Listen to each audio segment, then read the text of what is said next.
વિષય ગણિત. આજે આપણે પૂર્ણાંક સંખ્યાઓના ગુણાકાર વિશે સમજીશું. બે ગુણ સંખ્યા એ ગુણાકાર છે એટલે પ્લસ થઈ જશે, એટલે 3 નવા 27.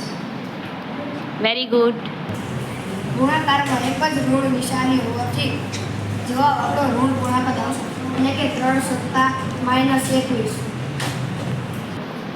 એક ઋણ પૂર્ણાંક હોવાથી ગુણાકારમાં ઋણ પૂર્ણાંકનો સંખ્યા જવાબ ઋણ પૂર્ણાંક થશે 6.4 કોઈપણ સંખ્યાનો ગુણાકાર શૂન્ય સાથે કરતા જવાબ શૂન્ય મળે. -4 - 0 બરાબર 0. બે ઋણ પૂર્ણાંકનો ગુણાકાર કરવાથી જવાબ ધન પૂર્ણાંક મળે. 8 કેરી 24.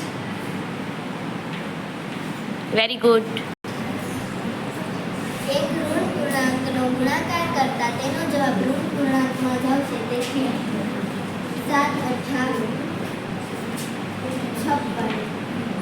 -56. એક ગુણાકારમાં એક ઋણ પૂર્ણાંક હોવાથી જવાબ ઋણ પૂર્ણાંક જાય છે. 9 × 8